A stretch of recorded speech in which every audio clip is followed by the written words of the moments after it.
Hello friends, कैसे हैं आप लोग। दोस्तों, आज हम सीखेंगे कि कैसे स्टॉक पिकिंग करते हैं, कैसे किसी स्टॉक की टेक्निकल एनालिसिस करते हैं, कैसे फंडामेंटल एनालिसिस करते हैं, जिससे हमें शॉर्ट टर्म में भी अच्छा रिटर्न मिले और मिड टर्म में भी मिले और साथ में ही लॉन्ग टर्म में भी मिले अच्छा रिटर्न ऑफ योर इन्वेस्टमेंट।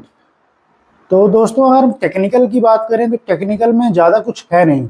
अगर आप चार्ट थोड़ा बहुत भी जानते हैं, चार्ट इन द सेंस मैं क्या कहना चाह रहा हूँ कि आप ये मत देखिए कि बुलिश कैंडल बन गई, बड़ी कैंडल बन गई, छोटी, नो, ये कोई मायने नहीं रखते। आपको मेन काम आपका है कि आपको वॉल्यूम पे नज़र रखनी है। आपको चार्ट में कैंडल बाद में देखना, पहले वॉल्यूम देखना है, क्योंकि वॉल्यूम ही है जो प्राइस को मूव कराती है। आप इसको ऐसे समझिए, मान लीजिए कोई प्रोडक्ट है, मान लीजिए कोई शर्ट है, वो शर्ट 50 रुपए की मिल रही है अभी, चूंकि उसकी डिमांड ज़्यादा है, सप्लाई भी ज़्यादा है, मतलब उसको खरीदने वाले ज़्यादा हैं तो उसको बेचने वाले भी ज़्यादा हैं। पर वहीं आप दूसरा सिनेरियो समझिए कि अगर स्टॉक है 50 स्टॉक है मान लीजिए, और ख़रीदने वाले 1000 लोग हैं, मतलब डिमांड ज़्यादा है, बेचने वाले हैं 50, तो वो अपने अकॉर्डिंग ही उस प्राइस पे ले जाकर उसको सेल करेंगे जहां वो बेचना चाहते हैं। तो डिमांड एंड सप्लाई में काम करती है कोई भी चीज़। तो हमें ये देखना वॉल्यूम में कि वॉल्यूम ड्राई हो गए हैं कि नहीं। वॉल्यूम ड्राई होने का मतलब कोई बेचने वाला बचा है कि नहीं बचा है। खरीदने वाला तो बाद में देखेंगे, बेचने वाला कोई है कि नहीं। अगर कहीं कोई बेचने वाला नहीं बैठा है या उसकी सप्लाई बहुत ही कम है, सप्लाई बहुत ही कम का क्या मतलब है, वॉल्यूम बहुत ही कम दिखेंगे चार्ट में। तो अगर वॉल्यूम बहुत ही कम चार्ट में दिख रहे हैं, इसका मतलब कोई बेच नहीं रहा है। और जैसे ही ब्रेकआउट होता वॉल्यूम का, कैंडल का मैं ब्रेकआउट की बात नहीं कर रहा हूँ, मैं वॉल्यूम की ब्रेकआउट की बात कर रहा हूँ। जैसे मान लीजिए एवरेज वॉल्यूम है 1000 किसी स्टॉक का, प्राइस का एवरेज वॉल्यूम 1000, 2000 या 5000 है, एवरेज की बात कर रहा हूँ। अगर उस एवरेज को उसने तोड़ दिया, मान लीजिए 5000 की बजाय उसमें 50,000 की वॉल्यूम आ गई, इसका मतलब क्या है, किसी बड़े शार्क ने उसमें एंट्री मारी है।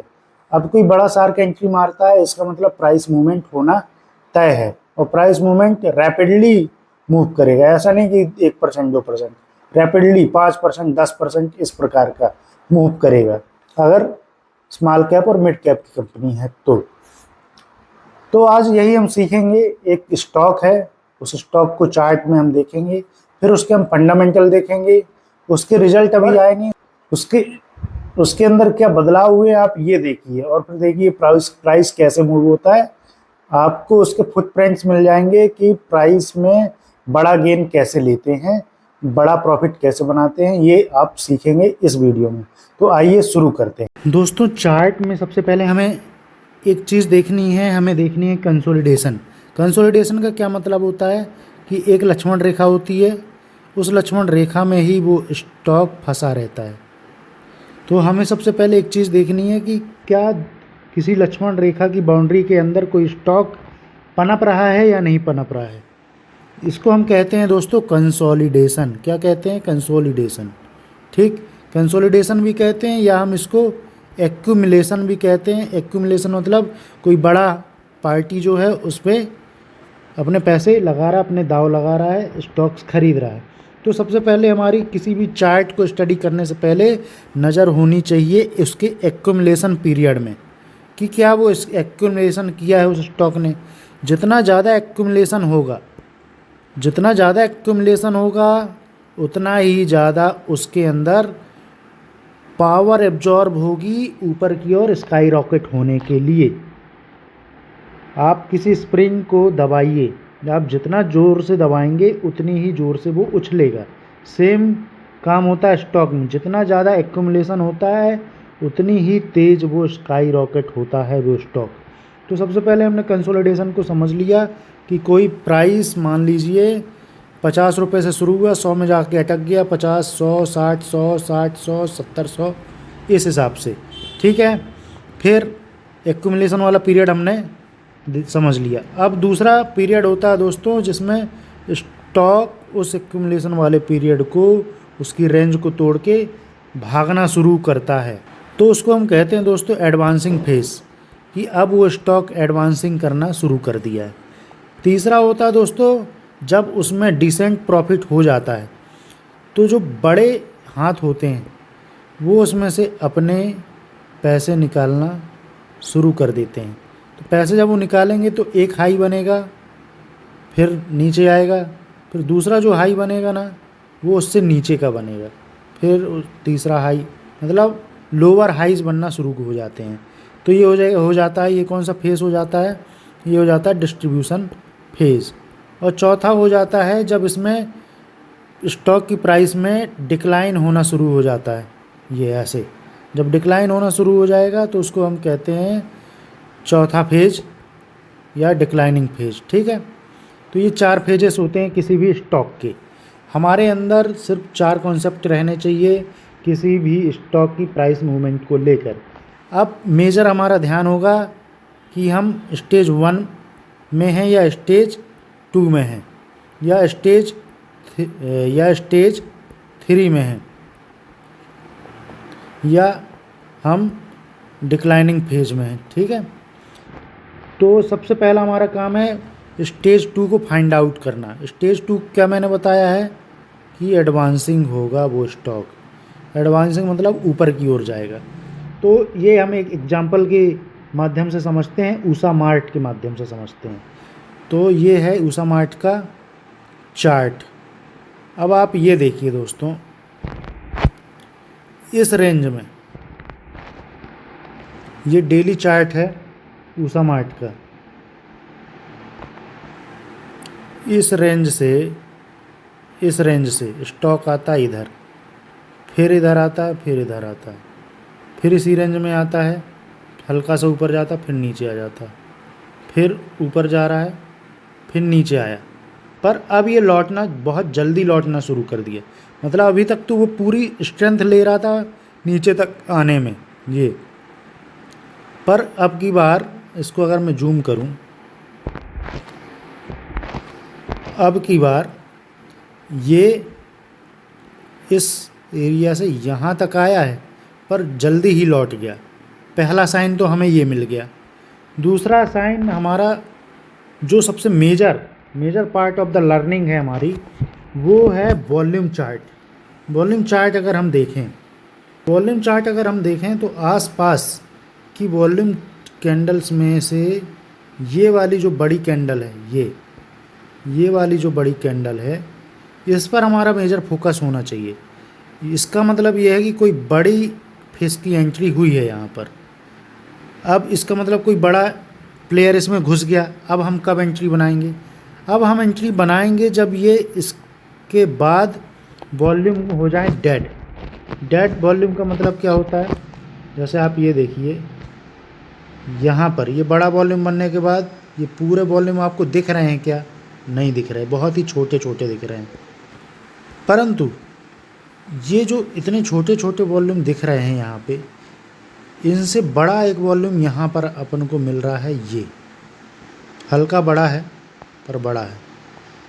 ठीक है, तो इसको हम ब्रेकआउट समझेंगे। क्या समझेंगे हम इसको हम समझेंगे ब्रेकआउट।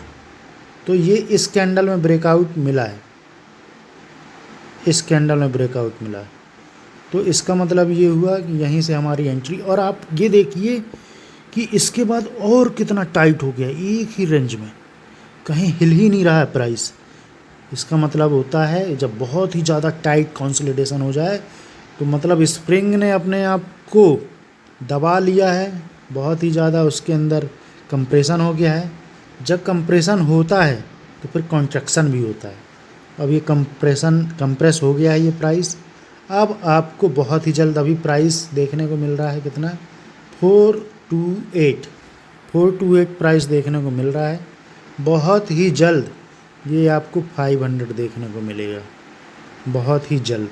मेरी कोई सलाह नहीं है इसकी बाइंग और सेलिंग में, मैं आपको लर्निंग पर्पज़ के हिसाब से समझा रहा हूँ, सिखा रहा हूँ। मुझे कोई इंटरेस्ट नहीं है कि कोई इसको बाय करे या सेल करे। वो अपना FII DII रिटेल इन्वेस्टर जिसको जो समझना है समझ के अपना इन्वेस्ट करते रहेगा, पर मैं लर्निंग के हिसाब से देख रहा हूँ। तो इसमें हमने वॉल्यूम का रूल देख लिया, टाइट कंसोलिडेशन देख लिया, और क्या क्या मेजर फैक्टर्स हैं इस चार्ट में। आप इस चार्ट में देख सकते हैं कि एक ट्रेंड लाइन का सपोर्ट ले रहा है, ठीक है, ये यहाँ से ये ट्रेंड लाइन का सपोर्ट ले रहा है। इसका मतलब ये है कि हमारा स्टॉप लॉस आएगा यहीं कहीं, इसी ट्रेंड लाइन पे स्टॉप लॉस रहेगा। अब चूंकि जितना बड़ा स्टॉप लॉस रहेगा, मतलब आप समझिए 20 रुपये का अगर स्टॉप लॉस है तो आपका टारगेट कम से कम 80 रुपये का तो होना चाहिए, 60 रुपये का तो होना चाहिए, तभी तो आप प्रॉफिटेबल होगे। तो ये हमारा स्टॉप लॉस के काम पे आ जाएगा जो ट्रेंड लाइन है, ठीक, बेहतरीन। अब अगर हम वीकली चार्ट पे देखें, वीकली चार्ट में इस चार्ट को 10 मूविंग एवरेज का सपोर्ट भी है, आप देख सकते हैं, ये है 10 मूविंग एवरेज। ये जो ब्लू वाली लाइन देखने को मिल रही है ना, ये है 10 मूविंग एवरेज। 10 मूविंग एवरेज इतना बेहतरीन मूविंग एवरेज है कि शॉर्ट टर्म में आपको जितने दिन का मूविंग एवरेज, मतलब उतने 10 दिन में आपको रिजल्ट मिल जाएगा। 10 मूविंग एवरेज है, 10 दिन में आपको रिजल्ट मिल जाएगा, जितना मिले उतना लेके निकल लो। 50 मूविंग एवरेज पे एंट्री बनाओगे तो 50 दिन वेट करो, आपको आपके हिसाब का रिजल्ट मिल जाएगा। एक ये जनरल आइडिया दे रहा हूँ, आप इसको यूनिवर्सल ट्रुथ मत समझ लेना कि 50 दिन ही रुकना है। आपको जब प्रॉफिट बुक करना हो कर लो, कोई दिक्कत नहीं, स्टॉप लॉस ज़रूर लो। तो पहला चीज़ है इसमें टाइट कंसोलिडेशन हो गया, और एक्सटेंडिंग ट्रायंगल पैटर्न तो ये बन ही रहा है, ये असेंडिंग ट्रायंगल पैटर्न है जो कि बुलिश पैटर्न है। दूसरा इसमें वीकली और डेली सपोर्ट है 10 मूविंग एवरेज पे, मतलब शॉर्ट टर्म मोमेंटम है इस स्टॉक में। तीसरा इसमें हमें ये देख रहा है बिग वॉल्यूम दिख रही है, ये बिग वॉल्यूम दिख रही है हमें वीकली चार्ट पे भी, और साथ ही हमें डेली चार्ट पे भी बिग वॉल्यूम देखने को मिल रही है, ये ठीक है।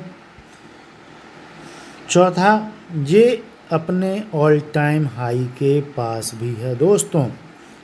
अगर हम इसका ऑल टाइम हाई देखें तो ये है ऑल टाइम हाई।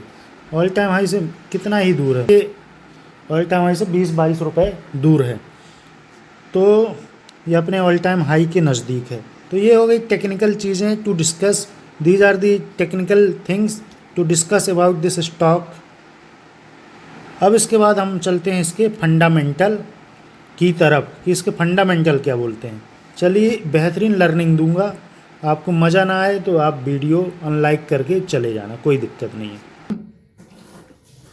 तो दोस्तों ये है उषा मार्टिन का फंडामेंटल में हमें क्या देखना, बिजनेस क्या करती है, steel wires, strands, wire modes, rods और सब, इन सब का बिजनेस है। इसका मार्केट कैप है 13,000 करोड़ रुपए का, करंट प्राइस 428, स्टॉक भी 30 का है जो कि मिड कैप कंपनी का चलता है। आरओसी देखो क्या मैसिव आरओसी है, एवरेज आरओसी कभी अगर आपको देखना हो तो 15% से एबव देखिए, आरओई देखिए आप हमेशा 17% से ऊपर, अगर इसके ऊपर है तो बेहतरीन चीज़ है। इसमें दोनों क्राइटेरिया मीट होते हुए दिख रहे हैं, 22, 19.2। अगर हम इसके डिट टू इक्विटी की बात करें तो इसके ऊपर एक भी कर्ज नहीं है, जब चाहे तब कर चुका सकती है, 0.15 का डिट टू इक्विटी है इसका रेशियो। इसके रिजल्ट आने वाले हैं दोस्तों 7 नवंबर को, और अगर आप शेयर होल्डिंग पैटर्न देखेंगे तो इसमें गजब का उछाल आपको देखने को मिलेगा, जो कि इस स्टॉक की एक खास बात है कि रिजल्ट आया नहीं है उससे पहले डीआईआई और एफआईआईज ने अपनी पोजीशन बढ़ा ली है। आप ये देखिए एफआईआईज और डीआईआई, एफआईआईज की जहां जून क्वार्टर में 14.19% था तो वो बढ़ के 14.61%, डीआईआईज की जहां पिछले में 4.88 था अब 7.44% स्टेक इन्होंने ले लिया है। पब्लिक की होल्डिंग कम हुई है जो कि बहुत अच्छी बात है। अब प्रमोटर से किसने खरीदा है, डीआईआईज ने खरीदा है, तो ये भी कोई घबराने की बात है नहीं। तो कुल मिलाकर अगर आपको इस फंडामेंटल से लर्निंग क्या सीखनी है कि अगर किसी स्टॉक में रिजल्ट से पहले उसके शेयर होल्डिंग पैटर्न में बदलाव हो और स्टेक बढ़ाते हुए दिखे एफआईआई और डीआईआईज, मतलब बिग प्लेयर्स, तो आपको इस पे बाइंग करने की ज़रूर सोचना है। तो ये रहे इसके फंडामेंटल। तो दोस्तों इस स्टॉक के एनालिसिस से हमें क्या चीज़ सीखने को मिलती है? पहला कि कंसोलिडेशन फेज में अगर कोई है और टाइट कंसोलिडेशन, कंसोलिडेशन ऐसा नहीं कि बहुत लंबा चल रहा, नहीं, टाइट कंसोलिडेशन होना चाहिए वॉल्यूम इंक्रीजमेंट के साथ, वॉल्यूम इंक्रीज होनी चाहिए, फिर उसके बाद कंसोलिडेशन होना चाहिए। तो बहुत चांसेस हैं कि शॉर्ट टर्म में तो भागेगा ही, लॉन्ग टर्म के बाद में भी एनालिसिस करके हम उसको ट्रेल कर सकते हैं। दूसरी चीज़, अगर वो 10 मूविंग एवरेज के सपोर्ट में है तो शॉर्ट टर्म में वो एडवांस होगा ही होगा, ठीक है। वीकली है तो 10 वीक तक जाएगा और डेली में है तो 10 डेज तक जाएगा। तीसरी चीज़ हमें ये देखनी है कि क्या वो ऑल टाइम हाई के आसपास है। अगर ऑल टाइम हाई के आसपास है तो सोने में सुहागा। क्या उसमें कोई बुलिश पैटर्न बन रहा है? जैसे इस स्टॉक के मामले में बुलिश पैटर्न बन रहा था, ascending triangle at all time high. तो ये बुलिश पैटर्न होता है, ऐसा कोई बुलिश पैटर्न बना क्या? फंडामेंटल में क्या स्टेक बढ़ाया किसी बड़े सार्क ने, एफआईआई, डीआईआईज ने? सेल्स ग्रोथ हुई, ईपीएस ग्रोथ हुई, क्या उसके नेट प्रॉफिट में बढ़ोतरी हुई? ये हम देखेंगे। उसके ऊपर कोई कर्ज है क्या? कर्ज ज़्यादा तो नहीं है। उसका डेट टू इक्विटी कितना है? उसका मैनेजमेंट कैसा है? मैनेजमेंट अच्छा है या बुरा है? आरओसी से पता करेंगे। आरओई से हम पता क्या करेंगे कि वो कितना कमा पा रही है, किसी भी इक्विटी के मुकाबले रिटर्न कितना जनरेट कर पा रही है। तो ये सब पैरामीटर अगर हम बारीकी से देखते हैं और हम उसको अप्लाई करते हैं अपने स्टॉक फाइंडिंग्स एनालिसिस में, तो बहुत ही जल्द हम एक अच्छी इन्वेस्टर बनने की राह पे निकल सकते हैं। अगर आपको मेरी ये वीडियो अच्छी लगे तो इसको लाइक और सब्सक्राइब मेरे चैनल को ज़रूर करिए। पसंद नहीं आती है आप इसको अनलाइक करके चले जाइए, कोई समस्या नहीं। जय हिंद, जय भारत।